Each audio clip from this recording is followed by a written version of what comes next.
Papo de Criminalista. O seu Instagram, o seu YouTube e o seu Facebook da Advocacia Criminal. Projeto tocado por mim, Mário de Oliveira Filho, o professor Mauro Otávio Nassif, sempre voltado para a defesa da advocacia criminal, do Estado Democrático de Direito e voltado muito pontualmente para você exercer a sua atividade de advogado criminalista com mais capacidade de diálogo, com mais capacidade de confronto jurídico, não pessoal, pelo amor de Deus, não é isso, de confronto jurídico, de se opor a determinadas situações jurídicas que acontecem dentro do processo penal. E é um processo muito complicado, realmente, por N fatores. Mas eu quero discutir com vocês a respeito desse negócio de complicado, o habeas corpus 170.559. Aliás, é recurso em habeas corpus 170.559, da primeira turma do Supremo Tribunal Federal, com a turma formada por Alexandre de Moraes, Barroso, Fux e Marco Aurélio. Adivinha quem perdeu? A lei da justiça? O Marco Aurélio, óbvio.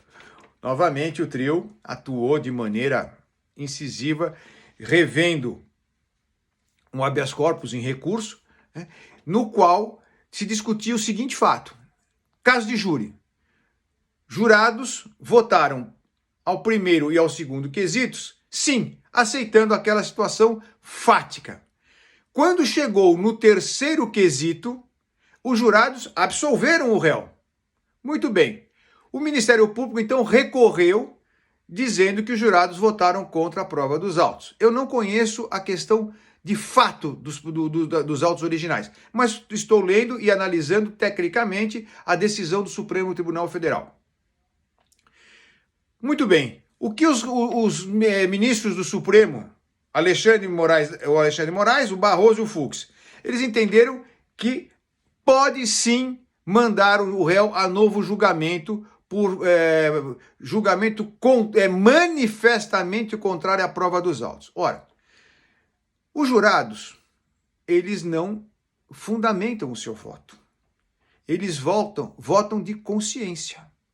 E se eles quiseram fazer um julgamento humanitário, por piedade, absolveram, está proibido isso no rol, no leque de opções dos jurados? Não, não está.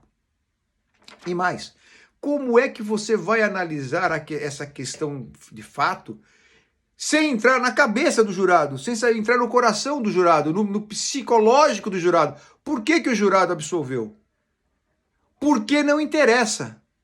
O que interessa é a amplitude que o jurado tem na hora de dar o seu voto.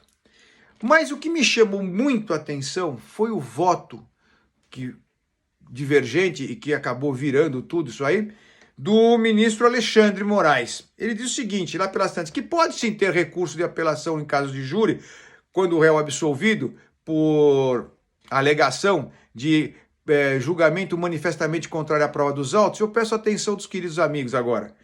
Porque dentro do sistema acusatório, consagrado pelo nosso ordenamento jurídico, como garantia do devido processo legal. Ora, o ministro, então, concorda e assente que o nosso sistema processual penal é o acusatório, não é o inquisitorial. Não é o ditatorial, é o acusatório, no qual, em termos simples, que eu sempre falo, a acusação acusa, a defesa defende e o juiz julga. Isto no rito ordinário, singular. E no rito do júri, quem julga são os jurados e dão a valoração que quiserem à prova dos autos. Muito bem. Acontece que este mesmo Alexandre de Moraes, que disse isso, que o sistema é acusatório, que é consagrado como garantia do devido processo legal, semana retrasada no habeas corpus 175.048, fiz um vídeo sobre isso, 175.048, discutindo a questão do artigo 212, desculpa, não é coronavírus, não.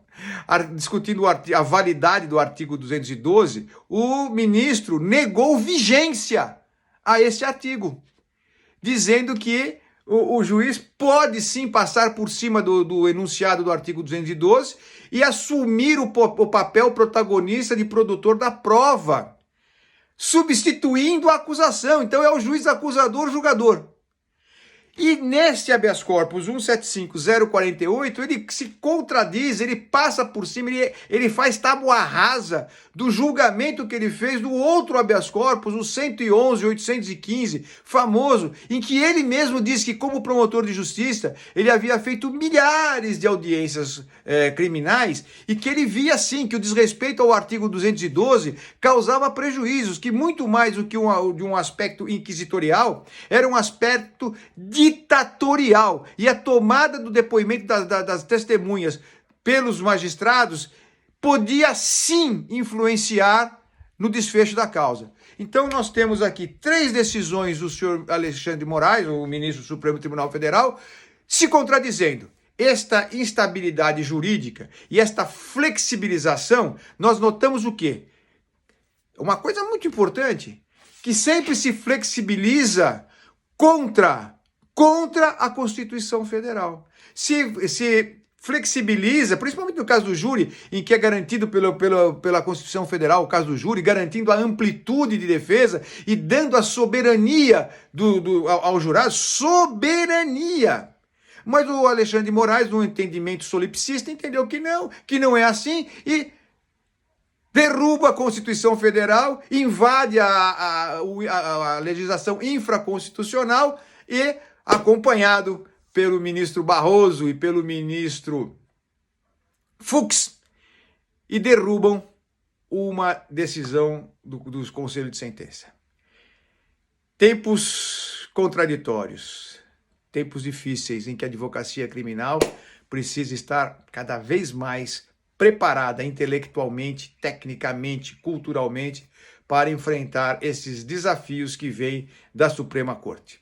Papo de Criminalista, a gente volta, um grande abraço.